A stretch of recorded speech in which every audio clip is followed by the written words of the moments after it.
વંદે માતરમ, ભારત માતા કી જય। આજ રોજ જંબુસર ડેપો ખાતે ગુજરાત સરકારના વિભાગ દ્વારા, વાહન વ્યવહાર વિભાગ દ્વારા આજે નવી 2 બસો જંબુસર ડેપોને ભેટ આપવામાં આવી છે અને એ બસને આજે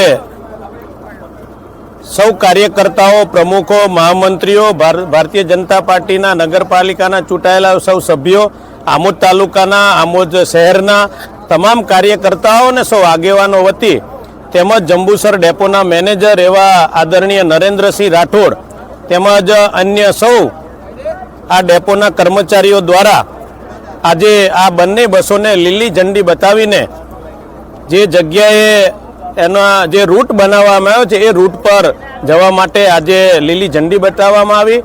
ખાસ તો ગુજરાત સરકાર એમાંય માનનીય આપણા સૌના આદરણીય એવા ભૂપેન્દ્રભાઈ પટેલ, માનનીય મુખ્યમંત્રી શ્રી તેમજ ગુજરાતના યુવાનોના હૃદય સમ્રાટ એવા આદરણીય ગૃહમંત્રી અને વાહન વ્યવહાર મંત્રી એવા હર્ષભાઈ સંઘવી સાહેબનો આજના દિવસે હું હૃદયપૂર્વક ખૂબ ખૂબ આભાર વ્યક્ત કરું છું કે છેલ્લા 2.5 વર્ષથી એમણે જ્યારે આપણે માગણી કરી છે ત્યારે બસ આપણને આપી છે અને અત્યાર સુધીમાં લગભગ 17 થી 18 જેટલી બસો આ જંબુસર ડેપોને આપવામાં આવી છે અને ખાસ તો આવનાર દિવસોની અંદર વધુ 10 થી 15 બસો નવી જ્યારે આપવાના છે ત્યારે હું તમામ વિભાગના સૌ સેક્રેટરીઓ હોય, સચિવો હોય અને ખાસ તો ગૃહમંત્રી અને મુખ્યમંત્રીનો હૃદયપૂર્વક આભાર વ્યક્ત કરું છું કે સમયે જ્યારે જરૂર પડી છે ત્યારે આપણને બસો પ્રાપ્ત થઈ છે।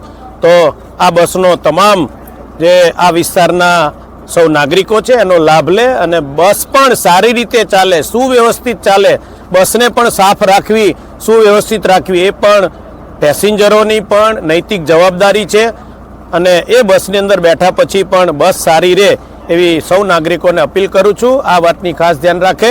અસ્તુ, ધન્યવાદ। વંદે માતરમ, ભારત માતા કી જય।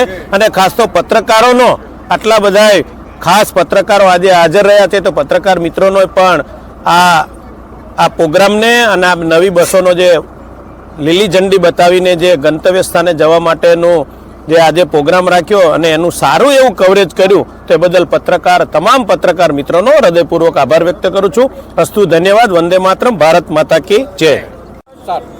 વંદે માતરમ, ભારત માતા કી જય।